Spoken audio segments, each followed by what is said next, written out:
Welcome to OTT TV. సురక్షిత ప్రమాదరహిత ప్రయాణం, road ప్రమాదాల నివారణ, అదేవిధంగా ట్రాఫిక్ రద్దు నియంత్రణ, ట్రాఫిక్ నిబంధనల ఆవశ్యకతపై వాహనదారులలో హెల్మెట్పై అవగాహన కల్పించేందుకు నగర పోలీస్ కమిషనర్ ఎస్వి రాజశేఖర్ బాబు ఐపీఎస్ ఆదేశాల మేరకు ట్రాఫిక్ డీసీపీ శ్రీకృష్ణమూర్తి నాయుడు పర్యవేక్షణలో traffic law and order police అధికారులు సిబ్బందితో కలిసి నగరంలోని అన్ని ముఖ్య ప్రదేశాలలో వాహనదారులు విస్తృతంగా తనిఖీలను నిర్వహించడం జరిగింది.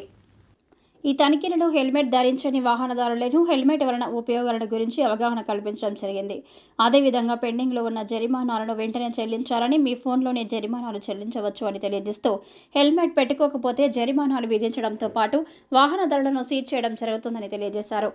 ఈ రోజు నిర్వహించిన స్పెషల్ డ్రైవ్ ద్వారా పెండింగ్ చలానాలు హెల్మెట్ ధరించని 1651 మంది వ్యక్తుల వద్ద 6,33,490 రూపాయల రుసుము కలెక్ట్ చేయడం జరిగిందని, పెండింగ్ చలానాలను లింక్ ద్వారా చెల్లించవచ్చు అని, పెండింగ్ చలానాలు ఉన్న అందరికీ మెసేజ్లను పంపడం జరుగుతుందన్నారు. ఈ క్రమంలో సచివాలయ మహిళా పోలీస్ సిబ్బందితో హెల్మెట్ వలన ఉపయోగాల గురించి, పెండింగ్ చలానాలను వారి ఫోన్ల ద్వారా చెల్లించే విధానంపై అవగాహన కల్పించడం జరుగుతుంది. అదేవిధంగా ప్రతి పోలీస్ స్టేషన్ పరిధిలో మైక్ అనౌన్స్మెంట్ చేయించడం జరుగుతుంది.